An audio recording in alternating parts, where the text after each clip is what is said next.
தமிழ் கழுகு. விஜய் கூட ஓபிஎஸ் கைகோக்கிறதுக்கான முதற்கட்ட வேலைகளும் சந்திப்புகளும் தொடங்கிடுச்சுன்னு சொல்றாங்க.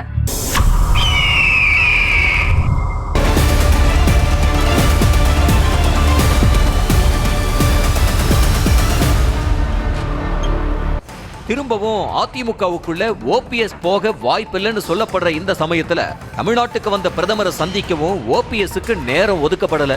கடந்த சில நாட்களாவே ஓபிஎஸ் விஜய் கேம்போட ரொம்ப நெருக்கமா இருக்கிறதா சொல்றாங்க. விஜய்க்கு நெருக்கமா இருக்கிற ஒரு நண்பர் ஓபிஎஸ் தரப்ப சந்திச்சு பேசியிருக்காரு. அந்த சந்திப்பு சுமூகமா இருந்ததா சொல்றாங்க. ஓபிஎஸும் விஜய் கூட போறதுலயோ இவர் கூட விஜய் சேர்ந்து தேர்தலை சந்திக்கிறதுலயோ எந்த சிக்கலும் இல்லைன்னு ரெண்டு தரப்பும் தெளிவுபடுத்தி இருக்கான்.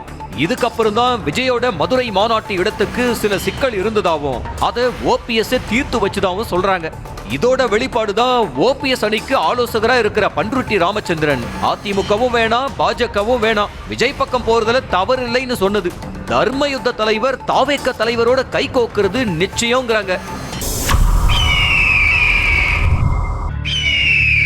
கங்கை கொண்ட சோழபுர பிரதமர் நிகழ்ச்சியில திருமாவளவன் ஏன் கலந்துகிட்டாருங்கிற சர்ச்சை ஒரு பக்கமோ, பிரதமருக்கு அவர் கொடுத்த 2 புத்தகங்களை பத்தின தகவல் இன்னொரு பக்கமோ பரபரப்பா பேசப்படுது.